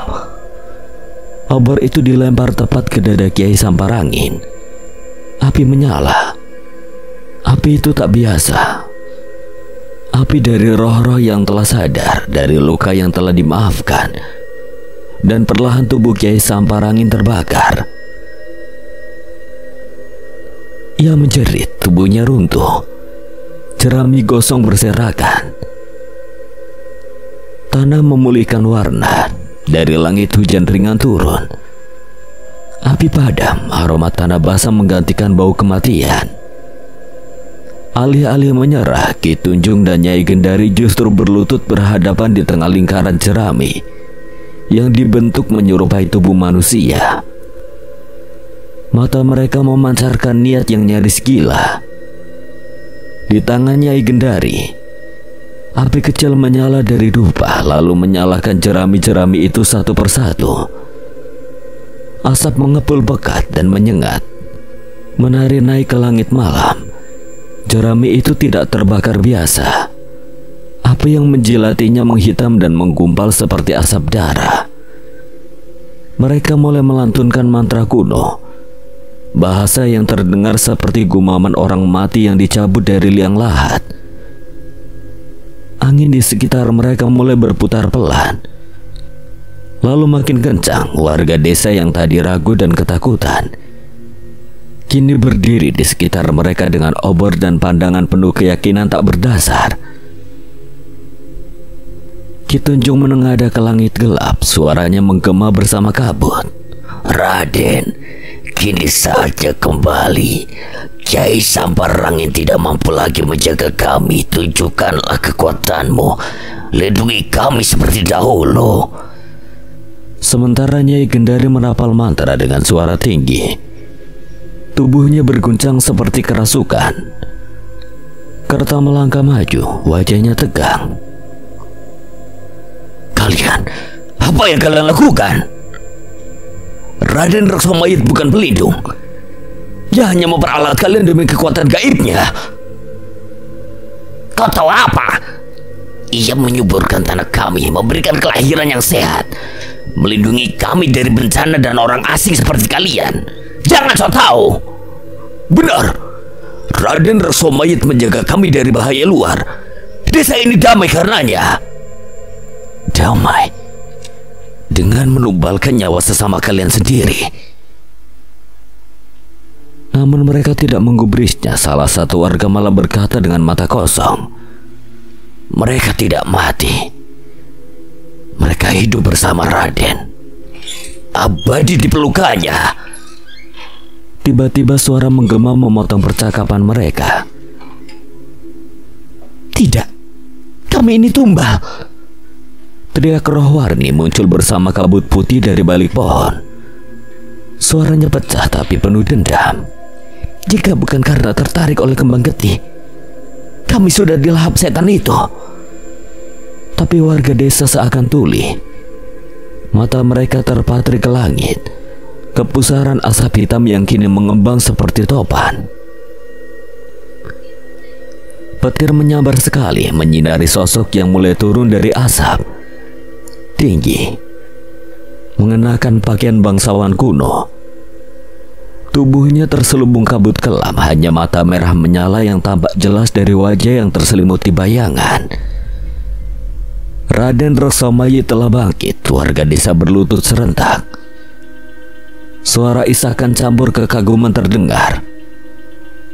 Obor-obor ditundukkan. Hanya dua sosok yang masih berdiri di tengah kerumunan itu, Kerta dan Bawongso. Akhirnya harus aku sendiri yang menghabisi Kanjeng Datu. Kali ini jiwamu akan musnah, tidak akan menitis lagi. Raden Reksomayit berbicara, suaranya dalam dan menggema seolah datang dari balik peti mati dalam gua batu. Kalian menantangku dalam tanah yang kusemakmurkan, di desa yang kubentuk dari daging dan jiwa. Aku bukan dewa. Aku akar. Aku darah. Seketika aura tertekan mengerikan menyelimuti desa. Angin mati, suara burung hening. Langit seolah mengerut. Kerta gemetar, keringat dingin menetes dari pelipisnya. Kekuatannya di luar kemampuanku. Bisiknya yang ketakutan. Rangkara sosok roh kera raksasa muncul dari balik bayangan. Bersiap siaga, giginya menyeringai ganas. Bawongso tetap tenang. Tak pantas kita takut pada setan terkutuk seperti dia. Ia bukan raja, hanya mayat yang lupa mati. Tapi sebelum mereka bergerak, ku ambil penglihatan kalian. Gelap. Mata Kerta dan Bawongso tidak lagi bisa melihat cahaya. Dunia mereka berubah hitam total. Tidak ada bentuk, tidak ada gerak. Hanya suara napas dan detak jantung sendiri yang terdengar. Setan sialan. Rangkara, serang! Rangkara meraung, melompat dengan kekuatan penuh, melayangkan tinjunya yang mampu merobohkan pepohonan. Tapi sebelum tinjunya menyentuh Reksomayit, tubuh besar itu terhempas ke tanah. Rangkara tiarap, mendesis, tubuhnya lumpuh seketika, seperti ditindih gunung gaib. Rangkara! Karta menjerit, namun berbeda dari Karta. Bawongso tidak panik, tangannya tetap menggenggam sesuatu. Kembang Sukma dengan suara tenang penuh kekuatan batin ia berucap, "Mekarlah." Kembang Sukma menyala lalu terlepas dari tangannya. Bunga itu melayang dan jatuh di dekat kaki Raden Reksomayit. Seketika akar-akar halus menjalar dari kelopaknya, menggenggam tanah dan bercahaya emas lembut. Dari bunga itu memancar aura ketenangan dan penjernihan jiwa. Aura mencekam dari Raden Reksomayit mulai mengendur. Tekanan yang menekan jiwa Karta perlahan menghilang. Penglihatan mereka kembali. Cahaya samar menyusup dari balik kegelapan batin. Karta terengah memegang dadanya. Dia melemah. Tapi langit kembali menggelap. Setelah sejenak cahaya dari kembang Sukma memberi harapan, Raden Reksomayit mengangkat tangannya tinggi-tinggi. Kalian pikir bisa mengekangku dengan bunga para arwah? Aku telah mengikat roh dalam akar tanah ini sebelum kalian lahir. Tanah di sekitar mereka mulai retak dan berdenyut seperti nadi. Dari balik celah-celah tanah muncul tangan-tangan hitam kaku seperti arang, menarik tubuh-tubuh busuk dari dalam bumi. Para tumbal yang dijadikan prajurit roh, mata mereka kosong. Tubuh mereka seperti boneka, terlahir dari lumpur dan asap kematian. Prajuritku, bangkitlah bisi pengkhianat dan pendusta. Karta langsung mengambil posisi bertahan. Rangkara meraung dan menerjang prajurit-prajurit roh itu, menghantam dua sekaligus hingga tubuh mereka terlempar dan hancur. Tapi setiap kali satu roboh, dua lainnya bangkit menggantikannya. Mereka tidak habis-habis. Tubuh Karta telah lelah bercampur darah dan tanah. Ia menebas satu tangan mayat yang mencoba mencengkeram kakinya. Di sisi lain, Bawongso membentuk lingkaran pelindung dari asap putih yang ditiupkannya melalui mantra. Kembang Sukma berputar di sekelilingnya, tapi bahkan cahaya spiritual itu mulai meredup. Kekuatanku terkuras, terlalu banyak roh yang dirantai padanya. Tiba-tiba tanah di bawah mereka retak hebat, dan dari celah itu muncul bayangan besar dengan bentuk seperti akar dan tubuh manusia yang menggeliat. Aspek sejati dari Raden Reksomayit. Wujud ini lebih besar dari sebelumnya. Dari tubuhnya menjulur ribuan benang asap yang menyambung ke dada warga desa yang berlutut. Ia menarik kekuatan dari keyakinan mereka. Selama mereka menyembahku, aku abadi. Satu benang asap menyentak tubuh Rangkara dan menarik roh itu mundur. Rangkara meraung, bahunya berlubang oleh energi hitam. Rangkara! Karta berteriak, mencoba menarik roh itu dengan bayangannya kembali, tapi ia terpental. Raden Reksomayit berjalan mendekat perlahan. Tiap langkahnya membuat tanah mendesis. Suara teriakan dari roh-roh tumbal seperti menggema dari dalam tubuhnya. Tamat riwayatmu, Wongso, murid yang mengingkari ikrar leluhurmu. Aku tidak mengingkari leluhur, tapi aku melawan kutukan yang menjadikan manusia dikorbankan untuk keserakahan roh seperti kau. Bawongso berdiri tegak walau lututnya gemetar. Namun tak ada waktu. Cahaya kembang Sukma akhirnya padam. Suara mantra Bawongso terhenti dan tiba-tiba benang asap mencambuk tubuh Bawongso dan melemparkannya ke tanah. Ia terguling, Darah keluar dari sudut mulutnya. Bah! Kerta lari tapi sudah terlambat. Raden Reksomayit melompat, satu tangan hitamnya menancap ke tanah, membuat pusaran energi menyedot udara di sekitar. Karta terpental menabrak batang pohon. Dunia berputar, ia batuk darah. Tubuhnya lemas, di sampingnya Rangkara mencoba bangkit lagi. Tapi seluruh tubuh roh itu kini diselimuti luka terbakar oleh asap hitam. Semua sepi, bahkan roh-roh pun tak bersuara. Hanya langkah berat Raden Reksomayit mendekati Kerta. Matanya membara. Kau pewaris darah para pemutus perjanjian, tapi tidak akan terjadi hari ini. Ini hanya akhir. Raden Reksomayit mengangkat tangannya. Kabut hitam di sekitarnya berputar cepat, lalu memanjat membentuk sebuah tombak dari asap dan darah. Tajam dan berdenyut seperti makhluk hidup. Ujung tombak itu mengarah ke dada Kerta. Kerta memejamkan mata, namun tiba-tiba dari kejauhan terdengar suara langkah kaki pelan mantap diiringi gelombang kekuatan besar yang menekan udara. Suara itu menggema, memecah kesunyian, menghentikan Raden Reksomayit sejenak. Dari balik kabut, sebuah tombak melayang dengan kecepatan luar biasa.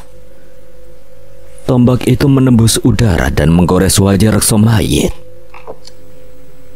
Menembus kabut hitam yang menyelubungi sosoknya, darah hitam menetes mengepul seperti asap. Bawongso dan Kerta menoleh. Sosok cahaya melangkah keluar dari balik kabut dengan benda-benda pusaka melayang di sekitarnya. Ada keris, tombak, cakra, tameng, bahkan kitab tua yang terbuka dan menyala dari dalam. Cahaya, tidak mungkin pusaka-pusaka itu. Bawongso tak percaya pusaka suci yang terkunci dalam dimensi gaib bisa muncul ke dunia. Raden Reksomayit mendesis, wajahnya terkejut. Sesembahan, dewa, tahayul, tidak lucu. Tiba-tiba sebuah cakra berputar kencang dan melesat ke arahnya. Reksomayit menghindar, tapi matanya tetap tidak bisa menyembunyikan rasa takut yang mulai muncul. Raden Reksomayit gentar. Tentu saja, pusaka-pusaka inilah yang dulu menyegel dan menghabisinya saat ia masih manusia. Ia belum pernah lupa pada rasa sakit itu. Cahaya terus melangkah dan pusaka-pusaka di sekitarnya bergetar, seakan mengenali medan perang lama. Dulu Reksomayit memanfaatkan warga desa ini untuk mengisolasi tanah ini, menyembunyikan makam kuno, dan diam-diam mencari pusaka-pusaka ini untuk dihancurkan. Jadi dia dulunya manusia. Manusia yang membuang tubuhnya dan mengemis kesaktian dari pemuja iblis. Ia menebar teror di kerajaan-kerajaan hingga akhirnya para raja, resi, dan leluhur sakti menggunakan pusaka-pusaka ini untuk menghabisinya. Ketika mereka wafat, pusaka-pusaka ini dikubur di makam kuno untuk bangkit kembali di saat seperti ini. Raden Reksomayit menatap cahaya tajam, matanya menyala merah. Siapa kau? Kenapa pusaka-pusaka itu patuh padamu? Cahaya berhenti, tatapannya tenang. Aku cuma manusia biasa yang dilindungi oleh penciptanya. Namun jauh di dalam dirinya, Cahaya tahu kebenarannya. Pusaka-pusaka para raja itu tidak tunduk karena kekuatannya, melainkan karena pusaka Ratu Ular yang tersembunyi di kedalaman tubuhnya. Sebuah warisan kutukan dan anugerah yang tidak dapat ia jelaskan. Dan itu tidak akan ia ceritakan pada siapapun. Saat itu Raden Reksomayit memusatkan kekuatannya. Aura gelap meledak-ledak dari tubuhnya. Ia mulai menyadari bahwa cahaya bukan ancaman biasa. Jangan kira ku mampu untuk Suara besi sakral menggema. Beberapa tombak pusaka tiba-tiba melayang dan menancap mengelilingi Reksa Mayit, membentuk lingkaran penjaga yang bersinar menyala. Reksa Mayit terhuyung, terkejut dan marah. Kau... Ia bersiap melayang pergi, namun pusaka-pusaka lain menghadangnya. Lingkaran pusaka semakin rapat membatasi gerakannya. Wajahnya berubah cemas. Raden! Teriak Ki Tunjung. Ia mencoba mencabut salah satu pusaka yang menancap di tanah, tapi tubuhnya terpental mundur oleh kekuatan tak terlihat. Bodoh! Reksa Mayit hanyalah makhluk terkutuk yang telah ditetapkan sebagai penghuni neraka. Ia tidak bisa melakukan apapun selain menyesatkan manusia agar ikut terbakar bersamanya di akhir zaman. Tidak mungkin dia memberi kami segalanya. Jerit Nyai Gendari, suaranya pecah antara fanatik dan ketakutan. Manusia brengsek. Kali ini suaranya bukan kutukan tapi kepanikan. Ia mulai tidak bisa lepas dari kejaran pusaka-pusaka itu. Dari kejauhan Bawongso dan Kerta berdiri di sisi Cahyo, menyaksikan bagaimana pusaka-pusaka suci itu bergerak sendiri, memburu Reksa Mayit seperti predator yang menemukan mangsanya. Bagaimana kau bisa mengendalikan pusaka-pusaka itu? Aku tidak mengendalikannya, Mbah. Seperti yang Mbah bilang, ini adalah pusaka jiwa, dan jiwa-jiwa yang tertinggal di dalamnya mengenali musuh lamanya. Ia menatap pusaka-pusaka yang melesat ke langit, mengejar Reksa Mayit yang kini melarikan diri dalam kegilaan. Mereka tidak akan berhenti sampai Reksa Mayit benar-benar musnah. Pusaka-pusaka para raja itu kini melayang di udara, berputar membentuk formasi mematikan. Masing-masing memancarkan cahaya berbeda: kuning, emas, merah darah, biru keunguan, dan cahaya hijau yang menyerupai nyala roh. Suara dengungan pusaka semakin nyaring, seolah-olah jiwa-jiwa di dalamnya bangkit dan bersatu dalam satu kehendak: memusnahkan Raden Reksa Mayit. Reksa Mayit melesat ke udara, tubuhnya dikelilingi kabut hitam yang berputar liar. Ia berteriak dalam bahasa kuno, memanggil kuasa dari jurang kegelapan yang tidak diketahui asalnya. Aku adalah kehancuran, aku darah para pengkhianat, akulah yang akan mencapai keabadian. Namun tombak pusaka pertama menembus kabut itu, disusul keris, cakra, dan panah sakti. Reksa Mayit menderita. Suara jeritanya menggetarkan tanah dan langit. Dalam keputusasaan, ia meraih dua sosok yang paling setia padanya, Ki Tunjung dan Nyai Gendari. Dengan satu isyarat, mereka terseret ke udara.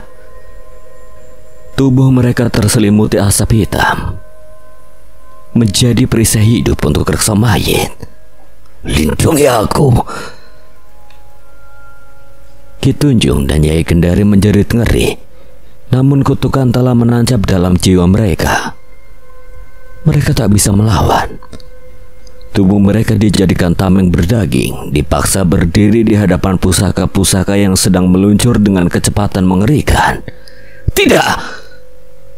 Kerta berteriak berusaha menghentikan pusaka-pusaka itu. Tapi pusaka itu tidak bisa dikendalikan. Satu demi satu pusaka itu menembus tubuh Ki Tunjung dan Nyai Gendari. Darah mereka membentuk pola merah di udara sebelum tubuh mereka terbakar dari dalam. Suara jeritanya menggema seperti duka para leluhur yang terlambat disadarkan dari kegelapan. Namun pengorbanan mereka tidak cukup. Pusaka-pusaka itu tak berhenti. Tubuh Reksa Mayit kini tidak bisa lagi menyembunyikan kelemahannya. Ia menjerit dan mulai terbakar. Pusaka-pusaka itu menancap pada seluruh tubuhnya. Asap hitam yang selama ini menyelubunginya terurai, memperlihatkan wajah aslinya.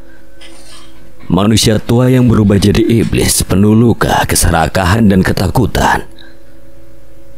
Tubuh Raden Reksomayit terpental setelah tubuh-tubuh Ki Tunjung dan Nyai Kendari hancur menjadi abu. Mereka bukan lagi pelindung, hanya dagingnya ia korbankan demi menunda kemusnahan. Namun pusaka-pusaka para raja tak berhenti. Mereka seperti jiwa-jiwa masa lalu yang sudah lama menunggu saat ini, menyambar kembali, mengepungnya dari segala arah. Raden Reksomayit berteriak, tapi kali ini bukan teriakan amarah atau kutukan. Tunggu, hentikan. Ia berusaha bangkit, berjalan mundur dengan tangan terangkat, seperti penjahat terendahan memohon pada Algojo. Tidak ada lagi aura seorang pemimpin atau raja, hanya bangkai yang masih bisa bicara. Jangan, aku tidak mau ke tempat itu. Suaranya mulai menangis, suara yang memuakan, namun langit dan bumi tidak menjawab. Yang terdengar hanyalah dengungan pusaka-pusaka yang semakin rapat, seperti suara kematian yang ditulis ulang oleh masa lalu. Kau tidak pernah mengerti. Aku pernah dipuja, aku disembah, aku Tuhan bagi mereka. Dan untuk pertama kalinya, ia menangis. Air mata bukan dari belas kasihan, tapi dari ketakutan mutlak. Jangan bawa aku ke sana. Suaranya mengerang pelan, nyaris seperti anak kecil yang meminta perlindungan. Bukan ke sana, bukan ke tempat itu. Tempatnya gelap, aku tidak mau berada di siksaan itu selamanya. Seketika langit menjadi merah darah. Dari bawah tanah muncul tangan-tangan arang. Tak kasat mata namun jelas terasa. Mereka meraih kaki Reksomayit, menarik perlahan. Pusaka-pusaka terakhir melesat, menancap ke tanah, membentuk segitiga api purba yang memutus setiap celah pelarian dalam sekejap. Tanah terbelah dan Raden Reksomayit ditarik ke bawah. Tubuhnya mencair seperti lilin dalam kobaran kutukan. Suaranya memudar, lalu ia berteriak, dan setelah itu hening. Langit kembali sunyi, angin malam berembus pelan, menyapu padang desa yang hangus dan sepi. Bau darah, tanah, dan asap menyatu dalam udara yang berat. Satu persatu pusaka-pusaka yang melayang itu jatuh ke tanah. Kehilangan cahayanya, mereka bergetar pelan, lalu retak dan berubah menjadi batu besi tua, tak bernyawa. Kerta menatap benda-benda itu. Pusaka-pusaka itu musnah. Cahaya mengangguk pelan. Ia mengambil satu lingkaran cakra yang masih hangat dan mencoba menggenggamnya. Namun logam itu retak dan patah dalam genggamannya. Mereka telah menghabiskan seluruh jiwa yang tersisa untuk memusnahkan iblis itu selamanya. Nah, Cahyo, jika semua pusaka ini musnah, bagaimana kau akan menolong zamanmu nanti? Cahaya menarik napas dalam, menggaruk kepalanya dengan canggung. Entahlah, Mbah. Saat ini yang kupikirkan cuma menyelesaikan ini sampai tuntas. Ia menatap jauh ke arah Cakrawala, tempat di mana langit mulai memutih. Lagi pula pusaka-pusaka ini pun sepertinya tidak cukup kuat untuk mengalahkan Tria Muka Kalah. Tidak cukup kuat. Bawangsa tidak berkata apa-apa, ia hanya menatap Cahyo dalam-dalam, lalu perlahan menyentuh dahinya. Seketika seberkas cahaya kecil menyala di titik pusat dahi Cahyo. Hangat, tenang. Cahyo memejamkan mata dan mengenali rasa itu. Rasa yang pernah ia alami di makam kuno. Apa ini, Mbah? Hadiah kecil. Bukan pusaka seperti milik para raja, tapi mungkin ini akan membantumu.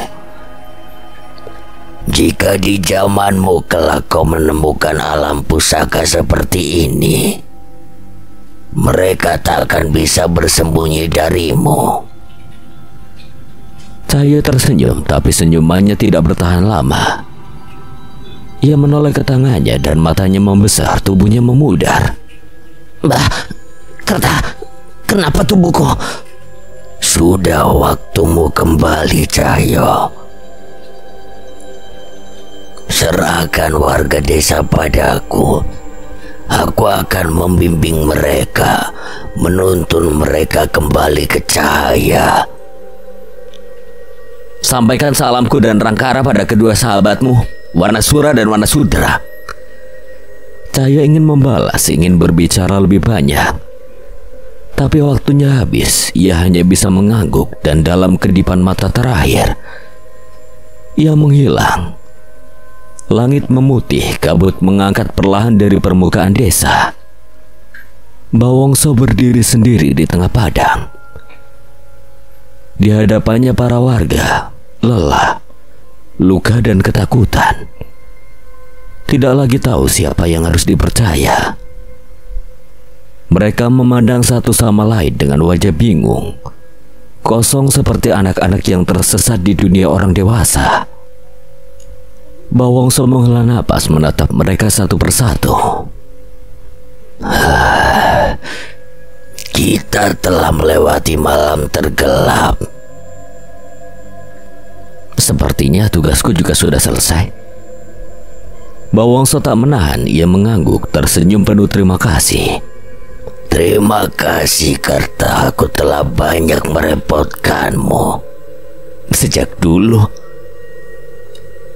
Rangkara, saat kembali kau harus berlatih dengan keras. Saat Cahyo memanggilmu kelak, kau harus seperkasa Wanasura dan Wanasudra. Geraman penuh ambisi terdengar saat kepergiannya.